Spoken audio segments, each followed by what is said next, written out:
அதாவது அங்க எப்படி இருக்கணும்னு சொல்லியாச்சுன்னா ஒரு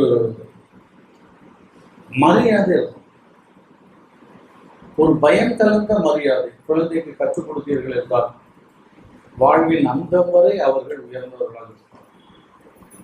நீங்க அந்த பயத்தை போக்கிட்டீங்கன்னு வச்சுங்களேன், முடிஞ்சு போச்சு.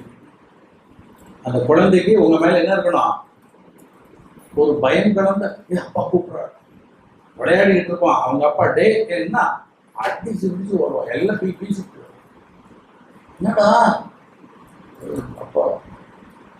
அங்க என்ன ஓடுதுன்னா ஒரு மரியாதை, பயம். இப்ப நமக்கு எப்படின்னா நம்ம பிள்ளைகிட்ட நம்ம பிள்ளைகிட்ட போய் அதெல்லாம் பாக்குறதா, நம்மளே என்ன சொல்லுவோம், தலையை தூக்கி மேல வச்சுட்டு குத்தும்போம் அடிம்போம், எல்லா கூத்து நம்ம கற்றுக் கொடுப்போம். அது அதுவே பழகிறோம். அதுக்கப்புறம் இதே தான் அது செய்யும், இந்த சேட்டெல்லாம் பண்ணும். ஆரம்பத்தில் நம்ம சொன்னா கேட்கணுங்கக்கூடிய உணர்வு அதுக்கு நீங்க ஊட்டலன்னு சொன்னா அப்புறம் என்ன சொன்னாலும் அது கேட்கும். அது சொல்லதான் நீ கேட்கும். கற்றுக் கொடுத்த நீ தானே. அது ஒரு என் பையன் சொல்லு கேட்க மாட்டாங்க, அது எப்படி கேட்பான்? பையன் எப்படி சொல்ல கேட்பான்? நம்ம தான் என்ன கற்றுக் கொடுத்துருக்கோம்,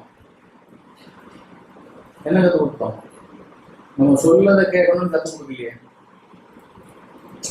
முதல் சொல்லுவோம், அப்படியே சொல்லதை கேட்கா முடியாது, அடுத்த நம்ம இறங்கிடும்,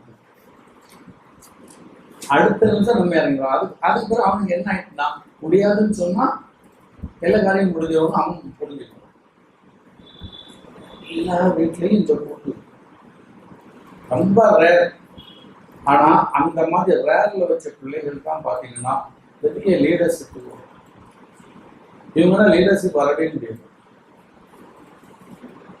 நல்ல ஞாபகம். ஏன்னா ஒருவரை அறிந்து அடங்கி நடத்துவது என்பது அவர்களை உணரக்கூடிய தன்மை. பிள்ளைக்கு நம்முடைய உணர்வுகளை உணர தன்மை, அவ உணர்வு நம்மகிட்ட கொடுத்தது. அது பெண் குழந்தையா இருந்தாலும் ஆண் குழந்தை. அதுக்கு காரணம் முழுக்க முழுக்க நாம் தான்.